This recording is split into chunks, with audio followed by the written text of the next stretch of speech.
Hi everyone, here to read chapter 23 of When the Sea Turned to Silver. Chapter 23. How close? The king demanded. Just arrived at the gate, the servant girl said, breathing heavily. Probably coming through the first courtyard now.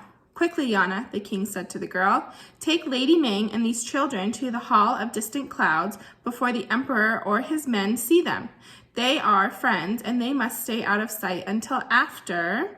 Yana, who did not seem much older than Pinmi, nodded with the shrewdness of an adult. Pinmi glanced back and forth between the king and Yana, feeling like a mouse lost in the snow. But when the others rose in unison, she followed quickly. The king led them to a door at the back of the room.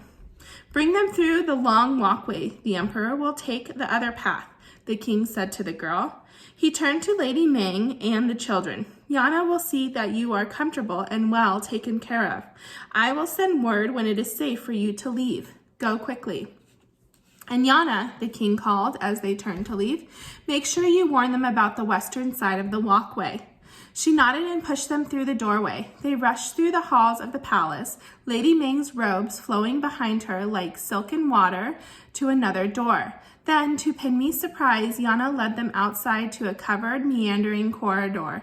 In warm weather, the richly decorated pathway was probably a delightful way to take a relaxed stroll through the garden. But now, with the bittering wind and the endless landscape of white, the walkway's bends and lengths were more of an annoyance, and the fleeing group kept slipping in its curves. Pinmi thoughts twisted and turned like their running steps. The emperor was here? If the emperor was here, was Ama here too? What did the king mean when she said to warn us about the walkway? Yashen said, huffing to keep up with Yana's fast pace. Something about the western side? Yana slowed and looked behind them, then the covered pathway stretching beyond them like a dragon's backbone. I think we're far enough away now, she said, stopping, and you probably should know as soon as possible because it's important.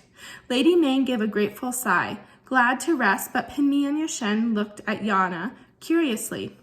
We are on the long walkway, Yana said, speaking as if they were very young children. This walkway divides the palace garden in half, in kind of a twisty way, of course, but still in two. I think that's pretty obvious, Yashen said. Even though he was breathing heavily, his mocking tone was still clear. Pinmi nudged him. This is the eastern side, Yana said, ignoring Yashen and motioning towards the left. She waved to her right. That's the western side. Pinmi looked back and forth at both sides of the walkway. There did not seem to be a big difference between the two sides. So, Yashen said, while the emperor is here, you are never to go on the western side of the long walkway, Yana said, raising her voice for emphasis. You must never, ever cross the walkway to the western side. Why? Yashen asked. What happens if we do? If you do, you're dead, Yana snorted. The emperor declared he'd kill anyone and their family if they were found on the western side while he's here. So don't cross the walkway. Do you understand? Pinmi looked again at the western side of the walkway. It was blanketed with thick snow, iced over and glittering like a diamond, but she still did not see anything unusual about it. No, I don't understand, Lady Meng said, her lovely face frowning in confusion. The western side, the eastern side, why is it important? It's important to the emperor, Yana said, turning to lead them further. And while he's here, that's all that matters. Thank you for listening to chapter 23. Tomorrow we'll be reading chapter 24.